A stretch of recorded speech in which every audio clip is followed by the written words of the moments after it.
귀한 찬양 감사합니다. 우리 전우자하고 돌아보면서 같이 인사 나눠볼까요? 은혜를 받은 자여 평안할지어다. 여러분의 삶 가운데 거룩한 은혜, 거룩한 평안이 넘치기를 간절히 원합니다.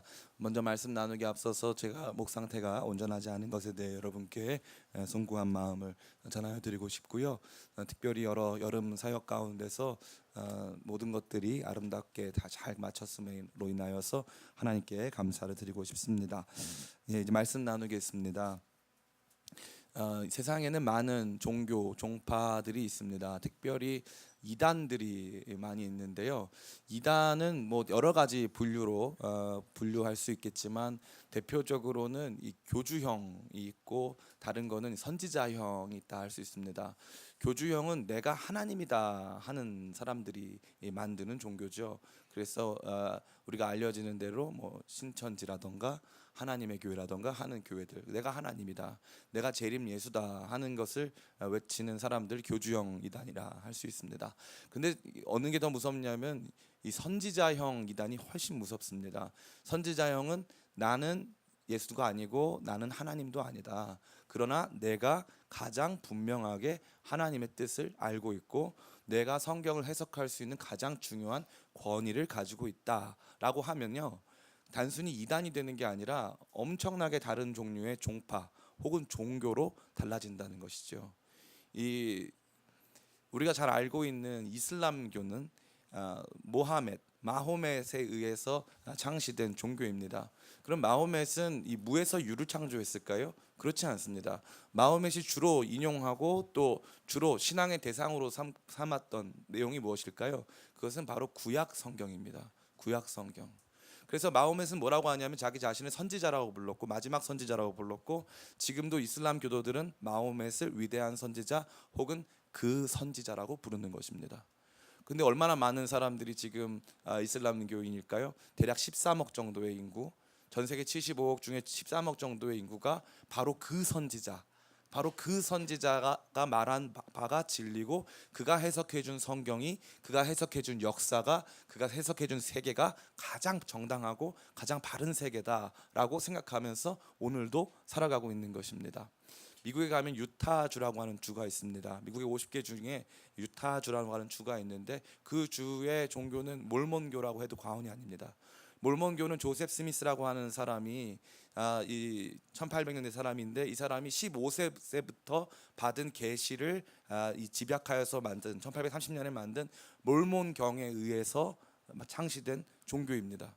오늘날 수많은 우리 아담 전도사님처럼 생긴 사람들이 거리에 양복을 입고 넥타이를 메고 가방을 메고 다니면서 영어 가르쳐 준다고 하면은 대부분 몰몬교의 이 젊은이들인 것이죠.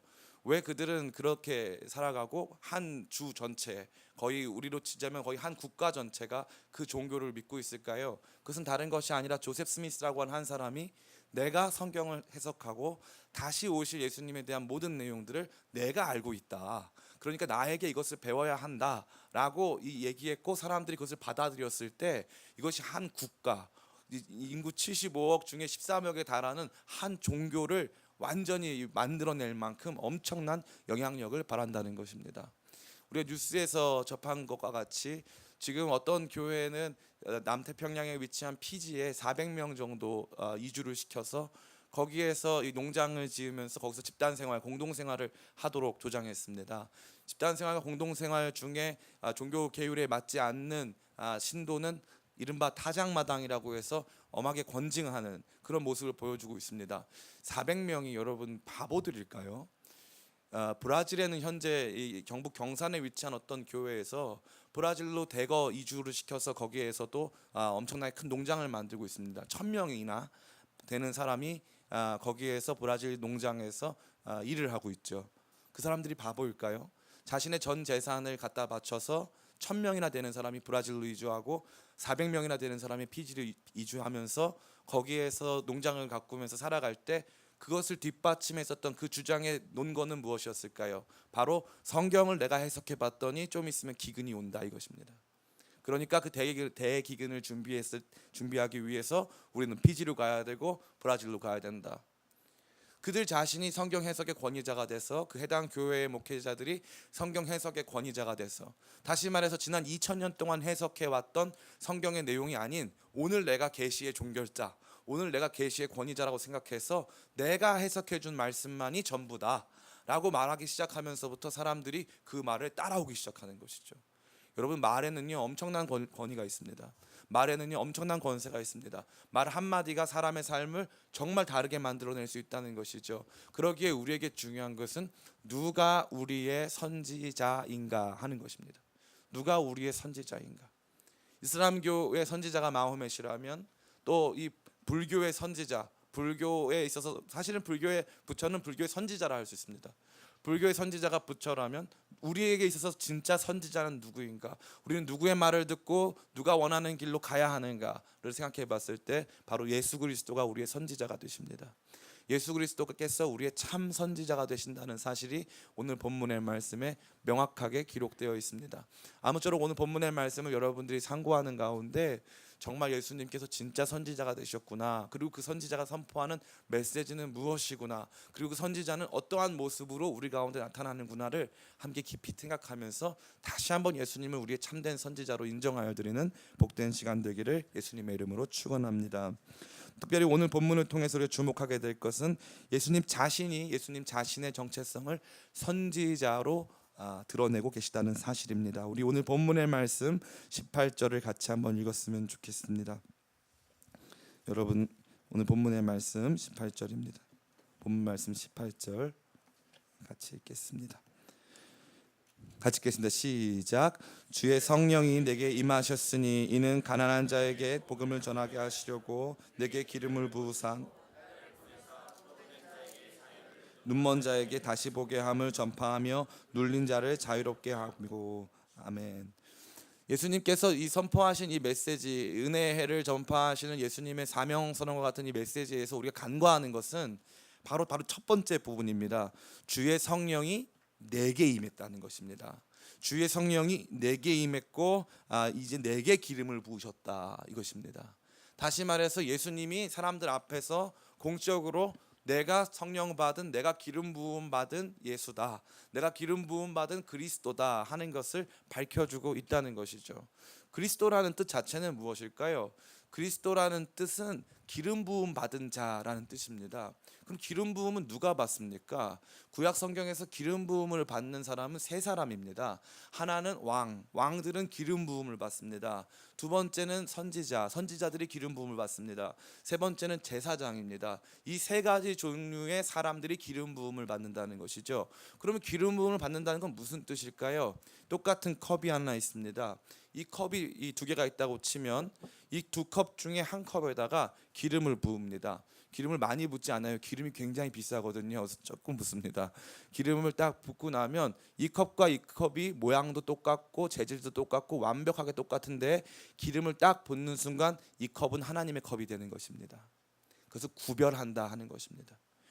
예수님 자기 자신이 이제 이는 주께서 내게 주의 성령이 내게 임하셨으니 내가 기름을 부음 받았다라고 하는 선포는 나는 이제 보통 일반 사람이 아니라 나는 성령 받은 기름 부음 받은 구별된 선지자다라는 것을 예수님이 강하게 표명하시는 것입니다.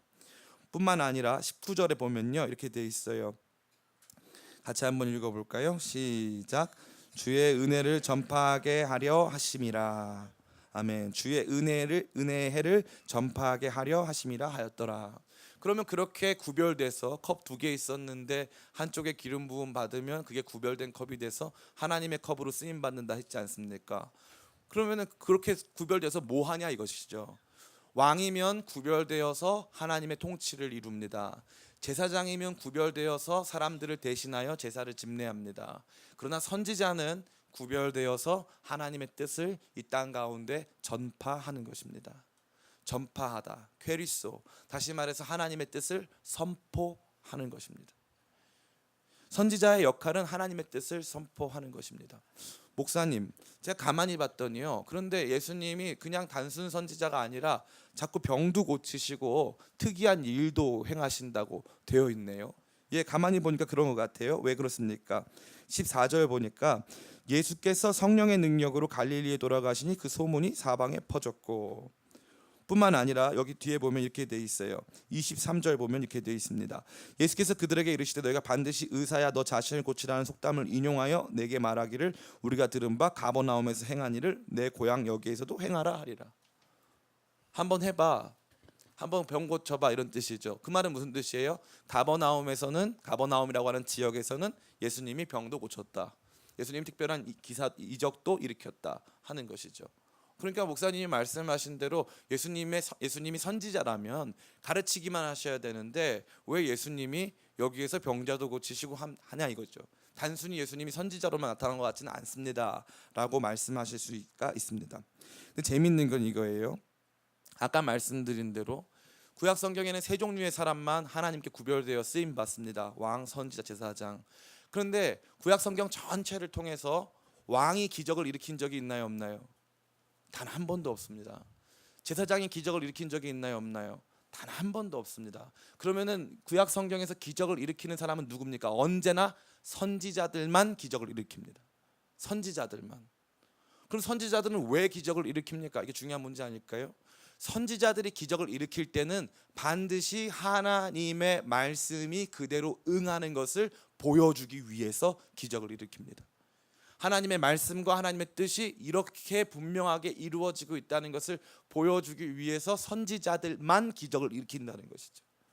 그래서 예수님 자기 자신이 선지자 되심이 오늘 본문에 강하게 드러나 있을 뿐만 아니라 예수님의 병 고치심 역시도 예수님의 선지자 되심을 또한 보증하고 있다는 것입니다.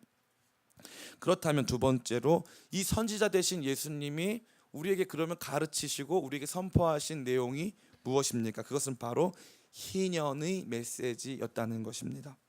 희년은 레위기 25장에 잘 나타나 있는 제도입니다.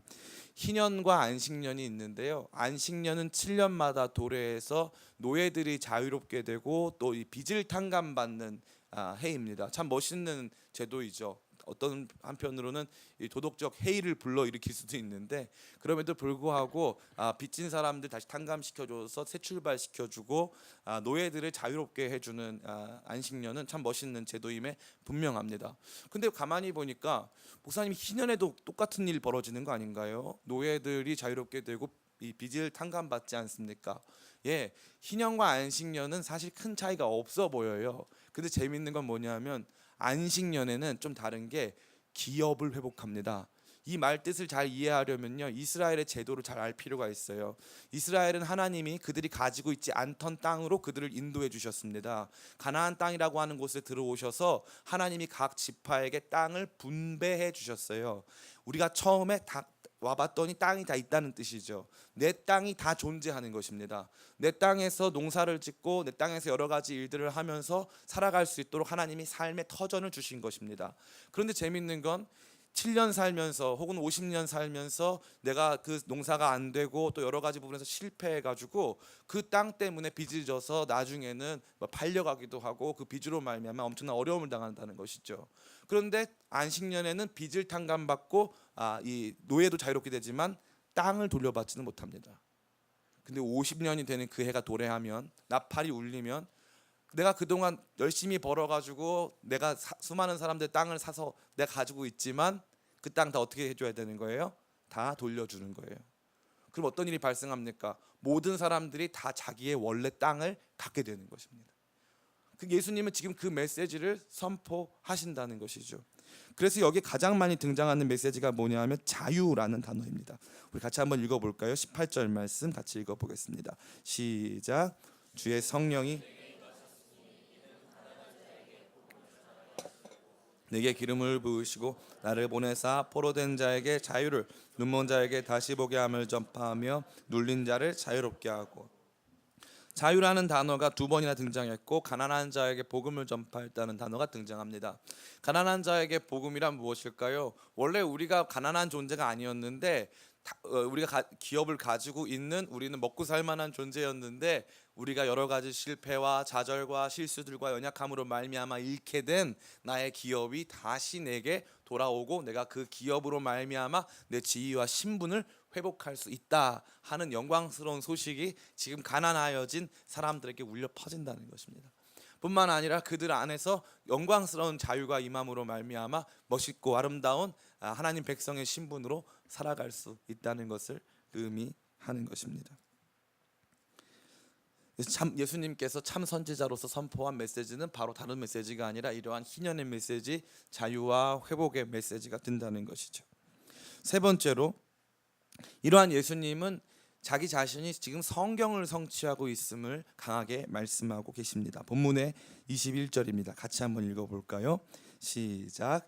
이에 예수께서 그들에게 말씀하시되 이 글이 오늘 너희 귀에 응하였느니라 하시니. 아멘. 이 글이 오늘 너희 귀에 응하였느니라. 이 말은 무엇입니까? 이제 이 말이 성취되었다. 누구에게? 나로 말미암아 성취되었다. 너희들에게. 나로 말미암아 나는 이 말씀을 성취하는 사람이다. 나로 말미암아 이 말씀이 성취되었다 하는 것을 말해주고 있다는 것입니다. 예수님은 자신의 존재와 사역이 구약 성경의 구약 예언의 성취임을 반복적으로 말씀하십니다. 특별히 누가복음이 이것을 가장 많이 보여주고 있는데요. 누가복음 24장 25절부터 27절까지 말씀 같이 한번 읽어봤으면 좋겠습니다.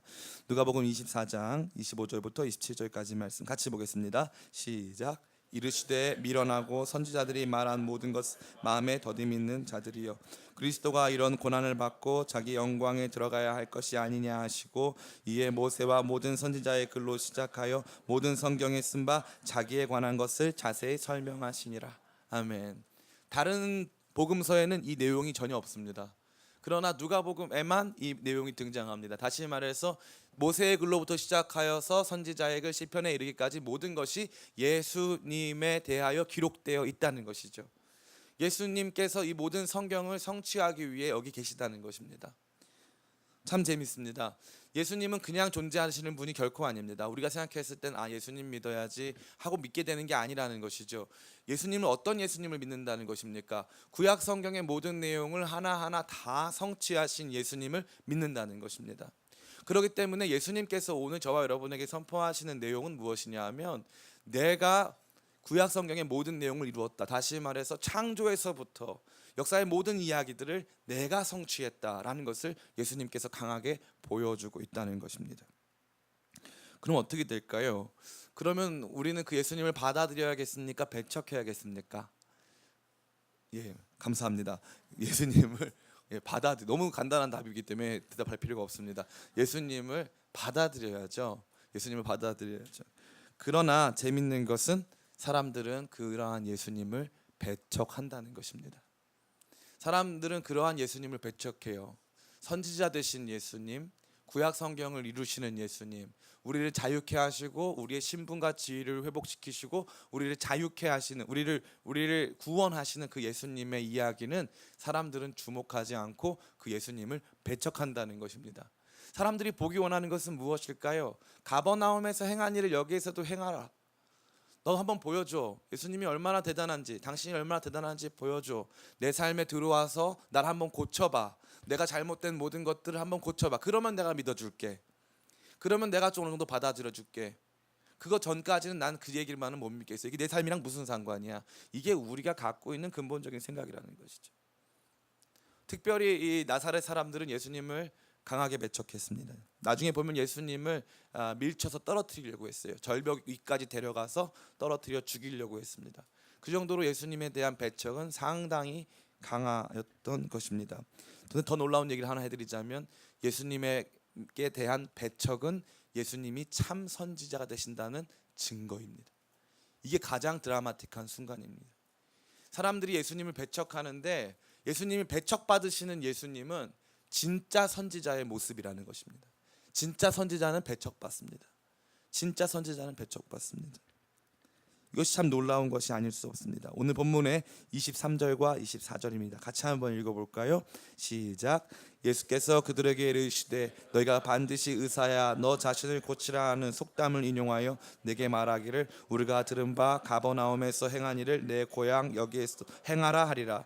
또 이르시되 진실로 너희에게 이르노니 선지자가 고향에서는 환영을 받는 자가 없느니라. 아멘. 참 놀라운 것은 예수님이 정확하게 말씀하셨습니다. 선지자는 환영받지 못한다. 특별히 고향에서 환영받지 못한다. 그 사람이 선지자인지 아닌지를 보는 중요한 척도는 그가 고향에서 환영받는가 환영받지 못하는가를 봐야 한다. 이것이죠. 특별히 이것은 예수님께서 다른 지역에서 받으셨던 칭송이나 다른 지역에서 받으셨던 여러 가지 환대와는 비교가 되는 것입니다. 14절과 15절 이렇게 되어 있습니다. 같이 한번 읽어볼까요? 시작. 예수께서 성령의 능력으로 갈릴리에 돌아가시니 그 소문이 사방에 퍼졌고 친히 그 여러 회당에서 가르치심에 무사람에게 칭송을 받으시더라. 아멘. 무사람에게 칭송을 받으시더라 하는 것은 영광을 받았다는 뜻인데, 누가복음에서는 하나님 빼고는 누구에게도 영광을 받았다는 단어를 쓰지 않습니다. 예수님이 거의 하나님급의 영광을 받으셨다. 예수님께서 하나님급의 찬양을 받으셨다는 뜻입니다. 엄청난 환대와 엄청난 지지를 받으시면서 예수님께서 사역했지만, 정작 나사렛에서는, 정작 예수님의 고향에서는 예수님은 강하게 배척받고 있었다는 것을 저와 여러분에게 보여주고 있는 것입니다. 특별히 예수님을 배척했던 것은 나사렛뿐만이 아니었습니다. 정작 예수님은 이스라엘의 왕으로 오셨지만 예루살렘에서도 예수님은 배척을 받으셨습니다. 누가복음 13장 30몇 절입니까? 우리 한번 보여주시겠어요? 예, 33절 같이 한번 읽어볼까요? 시작. 그러나 오늘과 내일과 모레는 내가 갈 길을 가야 하리니 선지자가 예루살렘 밖에서는 죽는 법이 없느니라. 예루살렘아 예루살렘아 선지자들을 죽이고 내게 파송된 자들을 돌로 치는 자여, 암탉이 제 새끼를 날개 아래에 모음과 같이 내가 너희의 자녀를 모으려 한 일이 몇 번이냐. 그러나 너희가 원하지 아니하였도다. 아멘. 선지자는 어디서 죽는다 그랬어요? 선지자는 예루살렘에서 죽습니다. 예루살렘에서 배척당하십니다. 그것이 바로 참 선지자의 길입니다. 참 선지자의 길. 예수님께서는 오늘 이 말씀을 통하여서 저와 여러분 모두에게 예수님 자기 자신이 참 선지자가 되셔야 됨을 보여주고 있습니다. 예수님이 참 선지자라면 우리는 누구의 이야기를 들어야겠습니까? 예수님이 참 선지자라면 우리는 마호메스의 얘기를 들어야겠습니까? 예수님이 참 선지자라면 우리는 공자의 얘기를 들어야겠습니까? 예수님이 참 선지자라면 우리는 부처의 이야기를 들어야겠습니까? 그렇지 않습니다. 예수님이 참 선지자라면 우리는 예수님의 이야기를 들어야 한다는 것입니다. 이것이 가장 중요한 오늘 메시지의 핵심입니다. 예수님은 참 선지자이십니다. 그분을 향한 배척과 핍박이 그분이 참 선지자이심을 강하게 드러내고 있는 것입니다. 이러한 모든 말씀들은 저와 여러분들에게 굉장히 중요한 시사점을 주고 있습니다. 아까 말씀드린 것과 같이 예수님이 참 선지자라면 우리 모두는 예수님의 말씀을 다른 어떤 무언가보다 강하고 분명하게 받아들여야 한다는 것입니다. 제가 우리 오늘 모시지 않았지만 어떤 집사님이 저한테 늘 말씀하시는 게 있는데, 목사님은 내비게이션을 안 보지 않습니까? 저는 내비게이션을 잘 안 봐요. 제 성격이 좀 이상해서. 그래서 어떤 친구가 제 옆에서 운전하다가 자기는 너무 불안하니까 내비게이션을 킨 거예요. 그런데 소리만 들었던 거죠. 이렇게 핸드폰 넣어놓고 이어폰으로. 그걸 저한테 걸려가지고 다시 빼앗기고 제가 지시하는 대로만 가라고 이렇게 한 적이 있습니다. 성격이 이상한 거죠. 예. 제가 지도 보고 이런 걸 좋아해가지고 이제 같이 찾아가고 있는데, 저도 내비게이션을 봅니다. 언제 볼까요? 과속 카메라가 있는 것을 지도는 안 보여주기 때문에 내비게이션을 반드시 봐야 된다는 것이죠. 근데 재밌는 건 내비게이션들마다 차이가 있어요. 어떤 내비게이션은 정확하게 길을 가르쳐주는 내비게이션도 있고, 어떤 내비게이션은 비슷해 보이지만 그 앞에 가가지고 길을 헤매게 하는 내비게이션도 있습니다. 내비게이션마다 다르죠. 그런데 우리 주님께서 참 선지자라는 말씀은 뭐냐 하면, 우리 주님 예수님의 말씀이 여러분 인생에, 여러분의 삶 전체에, 여러분의 운명에 가장 정확한 내비게이션이 된다는 것입니다. 저는 여러분이 그것을 받아들이시기를 간절히 축원합니다. 마호메스의 이야기 들어줄 만한 때가 있어요. 아주 어떤 세상에 아무도 안 들을 만한 이야기만 갖고 사는 사람은 없습니다. 모든 사람들은 다 들어야 될 만한 이야기들을 다 갖고 살아요. 그러나 그 모든 것들의 중심, 그 모든 것들의 가장 믿을 만한 권위를 가지고 있는 말씀은 오직 우리 주 예수 그리스도의 말씀밖에 없다는 것입니다. 예수 그리스도의 말씀 그 이상의 이야기를 하는 사람들을 여러분 따라가지 마시길 간절히 축원합니다. 제가 가만히 보면서 뉴스를 보면서 그 생각을 했어요. 내가 피지는커녕 저 과천에다가 땅 사서 우리 같이 농장 짓자 하면 우리 교회에서 몇 분 정도 따라가실까? 아마 제가 봤을 때는 우리 집사람도 안 따라갈 것 같아요. 아무도 안 따라갈 것 같아요. 하다못해 저 같은 사람이 여기 근처에 있어도 저희 집사람도 안 따라갈 텐데, 브라질에 1000명, 피지에 400명 따라가는 건 사실 그 사람들은 그들 자신이 선지자임을 보여주지만 두려운 말씀드리자면 하나님 앞에서 엄청나게 큰 심판을 받을 것입니다. 예수님만이 참 선지자이십니다. 제가 또 하나 무서운 얘기 해드릴까요? 피지로 데려가진 않아도, 브라질로 데려가진 않아도 우리의 삶을 잘못된 번영, 잘못된 부, 잘못된 안정, 잘못된 평안으로 이끌어가는 거짓 선지자들도 아주 많이 있습니다. 목사들은, 예수님은 자기 자신을 뭐라고 표현하셨냐면 나는 선한 목자라 표현하셨어요. 베드로는 우리를 목자라고 표현했는데 예수님을 뭐라고 표현했냐면 예수님은 목자장이다 표현했어요. 그렇기 때문에 이 목사들은 뭐 하는 사람이냐면 예수님의 양떼를 예수님, 목자장 되시는 예수님이 인도하고자 하는 방향대로 인도하는 사람들이 목사입니다. 재밌는 것은요, 이 수많은 목사들이 예수님이 여러분을 인도하시고자 하시는 길, 예수님이 여러분을 가르치고자 하시는 길이 아니라 자기 욕망의 길, 혹은 여러분들을 만족시켜서 여러분 욕망이 충족되는 여러분 욕망의 길, 사회적으로 유명해지는 길, 뭔가 대단한 권력을 갖는 길로 인도할 때가 너무 많다는 것입니다. 저는 최근에 일어난 한국교회의 엄청난 일을 말하지 않을 수 없습니다. 한 교회가, 장로교회 중 전 세계 장로교회 중에 제일 큰 교회가 잘못된 선택을 했습니다. 그들이 잘못된 선택을 했다는 것은 지나가는 삼척동자도 다 알 수 있는 일입니다. 그러나 그 수많은 사람들이 엄청난 부와 권력을 가진 그 자리를 자기 아들에게 내어주는 일에 대해서 긍정하고 박수치고 잘못된 재판 결과가 나왔음에도 불구하고 그것을 하나님의 뜻으로 여겼다는 것은 그 한 사람, 그 목사님은 예수님의 길이 아닌 자기의 길로 그들을 잘못 인도하는 분이라 할 수 있는 것입니다. 이러한 분들이 얼마나 많을까요? 아주 많습니다. 아주 많습니다. 천주교는 교황을 신봉합니다. 교황 무오설이라고 하는데 교황은 오류가 없다고 믿고 있습니다. 교황이 말하는 것이 곧 법이 되고 이 성경 위에 있는 이 진리가 되기 때문에 천주교인들은 교황의 말을 굉장히 중요하게 생각합니다. 그것을 개혁하기 위해서 종교 개혁이 일어났는데 나중에 종교 개혁이 일어나고 보니까 각 교회마다 교황이 있더라 하는 얘기가 있습니다. 작은 교황, 각 교회마다 예수님의 뜻은 거스리고 예수님의 가르침이 아닌 그 사람들이 원하는 가르침으로 그 사람들에게 입맛에 맞게 말하고 그것으로 말미암아 그들을 잘못된 방향으로 인도하는 잘못된 거짓 선지자들이 너무나도 많이 일어났다는 것입니다. 사랑하는 성도 여러분, 제가 여기서 말을 해도 다 그대로 믿지 마시고 반드시 집에 돌아가셔서 성경으로 그 말씀이 과연 그러한가 상고하시기를 축복합니다.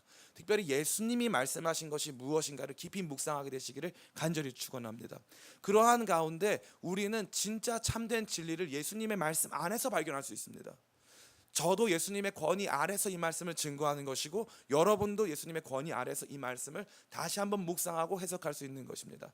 그렇기 때문에 저로서는 굉장히 위험한 말이지만 목사님이 말했다고 다 아멘하지 말고 목사님이 말했다고 다 그런가 보다 생각하지 마시고 성경을 다시 한번 묵상하여 참 선지자이신 예수님의 말씀에 귀 기울이게 되시기를 간절히 축원합니다.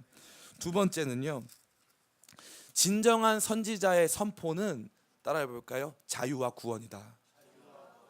예, 진정한 선지자, 참된 선지자의 선포는 율법과 억압이 아닙니다.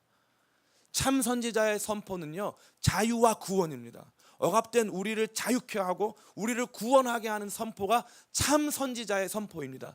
참 선지자 되신 예수님이 저와 여러분에게 선포하시는 내용이 바로 그것입니다. 죄에 속박되어 억압된 존재로서의 우리 자신, 물질을 우상 삼고 개인의 평안과 안정을 우상 삼아 살아가는 우리 자신을 깨우쳐 하나님 안에서 누리는 진정한 참된 자유와 영광스러운 구원으로 향하게 하는 것, 그것이 바로 참된 선지자이신 예수님이 저와 여러분에게 선포하신 말씀의 내용인 것입니다. 이러한 내용이 아닌 다른 종류의 성공담, 다른 종류의 처세술, 다른 종류의 여러분이 알고 싶었던 마음의 위안을 주는 여러 가지 이야기들로만 우리 오늘 이 강단이 점철된다면, 채워진다면 그것은 참 선지자의 이야기가 아닌 거짓 선지자들의 이야기로 가득한 잘못된 강단이 되는 것입니다. 참 선지자는 우리를 죄와 사망과 죽음과 공포와 억압으로부터 자유케 하고 우리를 회복케 할 뿐만 아니라 우리에게 주어진 하나님 자녀의 신분을 회복시키고 우리에게 주어진 하나님 형상의 존재의 모습을 다시 한번 회복시켜 주는 것입니다. 말씀이 임할 때마다 나의 자존감이 회복되고, 말씀이 임할 때마다 내가 하나님 형상인 것이 기억되고, 말씀이 임할 때마다 하나님이 나를 사랑하신다는 것이 발견되고, 말씀이 임할 때마다 돈보다 하나님이 훨씬 중요하고 하나님께서 세상을 만드셨음이 더욱더 분명하게 드러남으로 말미암아 우리 자신이 더 이상 세상에 속박된 존재가 아니라 이제는 자유케 되고 거룩한 구원으로 나가게 되는 존재인 것을 발견하게 될 때, 그러한 교회, 그러한 강단, 그러한 설교자, 그러한 신앙은 참된 신앙이라 할 수 있는 것입니다. 사랑하는 성도 여러분, 세상에는 말씀이 많이 있습니다. 유튜브를 틀어봐도요, 말씀이 많이 있어요.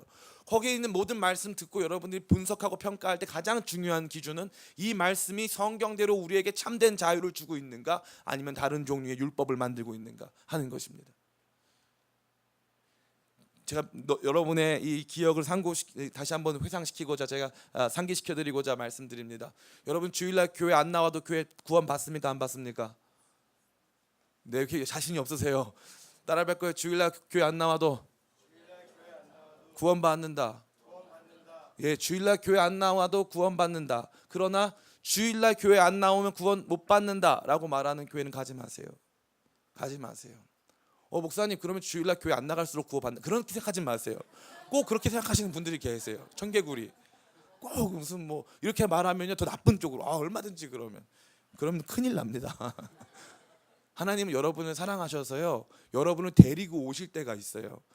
애가 밖에 나가서 밤 10시까지 안 들어와요. 7살짜리 애가 놀이터에서 놀고 있는 거예요. 엄마가 데려올 때 그냥 데려오는 엄마가 있어요, 없어요? 없어요. 엉덩이를 한번 치고 끌고 오는 거예요. 그래서 그렇게 멀리 나가면 엉덩이 한번 맞고 끌려오는 거예요. 행복해요, 안 행복해요? 안 행복해요. 그러니까 그냥 제가 지금부터 말씀드리는 것은 가장 원론적인 이야기를 드리는 거예요. 술 먹고 담배 펴도 구원 받습니다. 구원 받아요. 주님은 여러분을 자유케 하세요. 그런데 너무 놀라운 건 뭐냐면 그 자유가 우리를 거룩하게 합니다. 우리를 방종하게 하는 자유가 아니라, 우리를 죄 짓게 만드는 자유가 아니라 우리를 의롭게 만드는 자유, 우리를 하나님 형상으로 만들어가는 자유, 이제 우리 안에 있는 거룩한 선택이 우리를 더 복되고 아름다운 존재로 만들어가는 그 자유가 선포되는 바로 그러한 교회, 그러한 강단 안에서 여러분들이 여러분의 신앙의 아름다운 모습을 회복하게 되시길 간절히 축원합니다. 제가 여러분 뭐 수요 예배 안 나온다고 뭐라고 하고, 뭐 금요일 예배 안 나온다고 뭐라고 하고, 뭐 11조 안 나오고, 지금 뭐라고 하고 있는 거죠? 11조 안 한다고 뭐라고 하고, 뭐 헌금 안 한다고 뭐라고 하고, 제가 그런 딱질색이에요. 딱질색. 청소 안 한다고 뭐라고 하고, 왜 이건 안 치웠냐 저건 치웠냐, 그걸 하고 싶을 때가 있을까요, 없을까요? 매주 하고 싶어요. 할 수만 있다면 매주 하고 싶어요. 그래서 뭔가 더 채워지면 좋겠어요. 간혹 어떤 목사님 저한테 그런 말씀하세요. 참 무서운 얘기죠. 이 목사, 교회가 언제 잘 되는 줄 알아? 성도들을 빡세게 굴려야 잘 돼. 그 말 들으면 눈물이 나요. 성도들을 가만히 두면은 열심히 안 한다는 거예요. 빡세게 굴려야 잘 된대요. 그래서 우리 교회 망하는 한이 있어도 여러분 빡세게 안 굴렸으면 좋겠어요. 물론 우리 교회 안에 빡세게 굴르고 있는 분들이 계십니다. 우리 배준호 형제라던가 뭐 안병일 형제. 제가 물어볼게요. 제가 시켰어요, 안 시켰어요? 왜 말? 예, 이 부분은 편집해 주세요. 본인들이 즐거워서 하는 거예요. 즐거워서 하는 거예요. 그래서 상처받는 분들이 계세요. 왜냐하면 목사님이 나 이거 안 시켰다 이거예요. 목사님 나한테 이거 안 줬다 이거죠. 이걸 할 기회를 안 줬다, 안 했다. 그렇지 않습니다. 기쁨의 교회는 정글이에요. 살아남으셔야 돼요. 그리고 하고 싶으면 먼저 달려가서 하셔야 돼. 뭔가 잘하고 싶으면 식당에 먼저 들어가세요. 뭔가 잘하고 싶으면 토요일 오전에 나와서 청소를 하세요. 그냥 거기서 눈도장을 찍으세요. 정치하세요, 정치. 여기서. 예? 안녕하세요, 저도 기호 1번 누구입니다. 제가 그 생각 많이 들어요. 정치가처럼 살면요, 너무 좋은 사람이 되겠더라고요. 안녕하세요. 지나가는 시장에서도 막 인사. 그분이 예전에는 시장 지나갈 때 인사 안 하신 것 같은데 선거 전엔 그렇게 인사를 하셔요. 예? 그렇게만 살면 욕할 사람 아무도 없겠죠, 그죠? 참된 선지자는요, 자유와 구원, 해방을 찬양하고 노래하고 선포합니다. 저 여러분들이 신앙 안에서 참된 자유와 해방을 경험했으면 좋겠어요. 죄와 욕망으로부터의 해방, 나를 억압하고 구속했던 그 수많았던 과거의 상처들로부터의 해방, 나를 붙잡고 있는 잘못된 세계관으로서의 해방, 그런 모든 해방들을 경험하면서 하나님 안에서 참 자유가 있음을 경험하게 되시길 간절히 축원합니다. 세 번째는요, 예수님께서 성경을 성취하셨음을 기억하여서 말씀을 깊이 이해하고 깊이 추구하고 깊이 배워가시기를 간절히 축원합니다. 성경 말씀을 안 읽는 성도님들이 계세요. 어떤 여기 한 명 있는데 그 최모 형제라고, 이 형제가 저한테 이런 얘기 해준 적이 있어요. 목사님, 저희 목사님 설교가 너무 재밌어서 목사님 설교 듣고 나면 성경을 안 읽고 싶어요. 사탄아 물러가라. 너를 잘못된 방향으로 이끄는 건 사탄이다. 왜냐하면 자꾸 우리가 어떻게 되냐면은 우리가 이 귀에 꽂고 다니면서 뭘 들어요? 성경 말씀 그대로 듣는 분들 많이 안 계세요. 대부분 유명한 목사님들 설교를 들으세요. 그 목사님이 해석해 주는 성경이 좋다 이거예요. 그러니까 이 성경 그 자체가 아니라 그 목사님이 해석해 주는 성경이 좋은 거죠. 그런데 그러다 보면 그 목사님이 죄를 지을 경우 어떻게 합니까?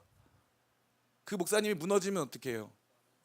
예, 난리 나는 거예요. 그러면 우리 그동안 못 들었냐 이거죠. 못 들었냐 이거죠. 우리 길 건너에 그 에스모 교회가 있습니다. 저희 집에도 그 책 많았어요. 다 없앴습니다. 다 없앴어요. 너무 목사님들 신뢰하지 마세요. 성경을 읽으세요. 처음엔 이해가 잘 안 돼요. 성경을 제가 추천드리자면은 세번역 성경, 표준 세번역 성경을 사서 읽으세요. 그러면 이해가 돼요.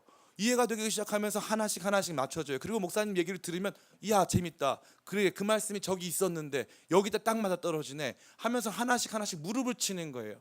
신앙생활에서 제일 재밌는 순간이 무릎 치는 순간이거든요. 무릎을 탁 치면서 야 이거구나. 이게 맞구나. 이거를 발견하고 나면요, 그 다음엔요 옆에서 사람들이 아무리 흔들어도 안 흔들려요. 신천지가 와서도 안 흔들려요. 제가 굉장히 좋아하는 이단 강사가 있는데 그 친구가 하는 말이 뭐냐면은 지금 대한민국은 이단 교육이 필요한 게 아니라 기독교 신앙 교육이 필요하다는 거예요. 기독교 신앙 교육이 제대로 안 돼 있으니까 이단이 와서 흔들 수밖에 없다는 거고, 흔들리면 금방 흔들린다는 거죠. 이단들은 그럼 뭘로 빠지냐? 반드시 교리로 빠져요. 교리가 뭡니까? 성경 해석이라는 거죠. 성경 해석. 성경 1도 모르는 애를 앉혀놓고요, 먼저 해석을 보여줘요. 그리고 성경 하나하나 맞춰줘요. 헐 대박 딱 맞네. 그러면서 놀라서 거기에서 자기 인생을 거는 거예요. 걔네들은 그 교리를 다시 풀어줘야 돼요. 이거 아니지 하면서 다 풀어줘야 돼요. 그리고 진짜가 맞는 무엇인지를 보여줘야 돼요. 그런데 오늘 우리가, 나는 솔직히 지금 신천지가 당장 내 옆에 와서 1시간 얘기한 다음에 내가 이단에 안 빠질 자신 있다. 내가 원래 귀가 어둡다 뭐 이런, 잘 안 들린다 그래가지고 그런 분들 계십니까? 굉장히 많은 사람들이 빠져요. 특별히 중직자들이 빠집니다. 집사 권사, 집사님 권사님들 우리 조심하시기 바랍니다. 그런 분들이 많이 빠져요. 성경을 통해서 예수님 믿지 않으면 나중에 내가 믿고 싶은 대로 믿는 거예요. 믿고 싶은 대로 믿으면요, 너무 무서운 거는 나를 도둑질하고 싶은 사람이 나에게 믿으라고 하는 대로 믿는 거예요. 너 헌금 안 하면 지옥 가, 너 헌금 안 하면 저주 받아. 이런 사람들이 하라는 대로 하는 거예요. 얼마나 바보 같은 신앙입니까? 얼마나 비참한 신앙입니까? 저는 여러분들이 진짜 성경 안에서 예수님을 발견해서 다른 어떤 것보다 주 예수보다 더 귀한 것은 없네, 이 노래를 부르게 되길 간절히 축원합니다. 그 노래가 진짜 내 마음에서 나오기 시작하면요, 내 삶에 임한 절망, 뭐 실패, 이게 중요한 게 아니에요. 난 어차피 좀 있으면 죽는데 뭐요, 상관없어요.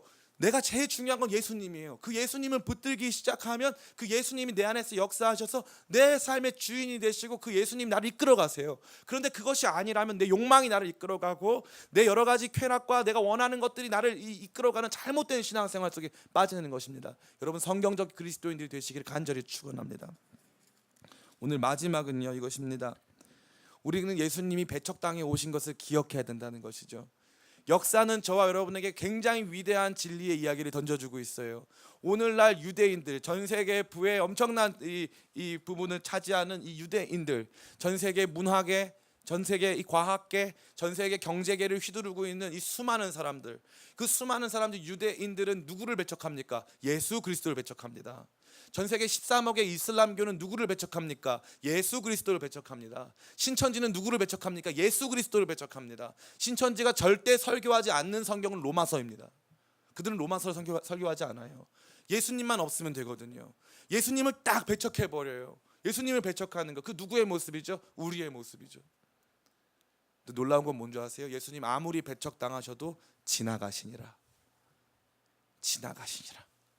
예수님은 그들의 배척 가운데서 그냥 지나가실 뿐이에요. 누구도 예수님을 없앨 수 없습니다.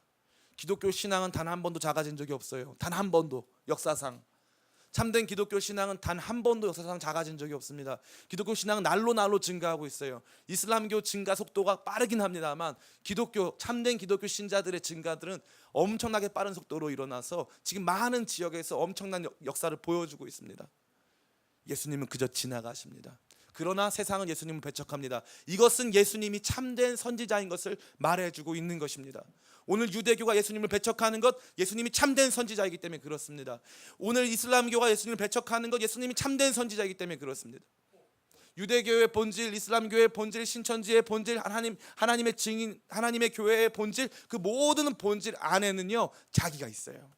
내가 잘 되는 거, 내가 복을 받는 거, 내가 저주받지 않는 거, 나의 안전과 평안, 그게 놓여져 있는 거죠. 그러나 예수님은 그러한 사람들에게 의해서 배척받습니다. 사랑하는 성도 여러분, 여러분 예수님을 배척하시는 분이십니까? 아니면 예수님을 영접하시는 분이십니까? 저는 여러분들 앞에 이 놀라운 이 선택이 놓여져 있음을 선포합니다. 저는 여러분이 예수님을 환영하고 예수님을 영접하고 예수님을 지지하게 되시길 간절히 축원합니다. 예수님을 붙드시길 간절히 축원합니다. 예수님을 배척하면 예수님 여러분과 삶에 지나가실 뿐입니다. 예수님을 더욱더 우리 마음에 품어주시길 간절히 바랍니다. 그러나 사실 제자들, 수많은 사람들, 예수님 따라다니던 사람들도 예수님을 배척했습니다.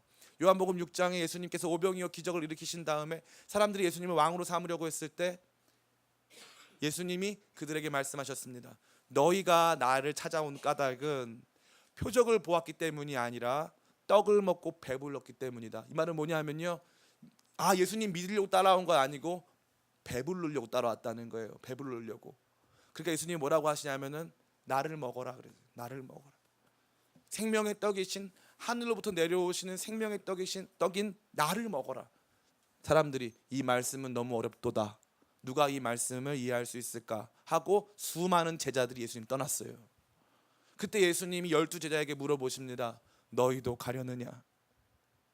그때 베드로가 대답합니다. 생명의 말씀이 여기 있사오니 우리가 어디로 가오리까? 저는 여러분이 그러한 신앙을 회복하게 되시길 간절히 축원합니다.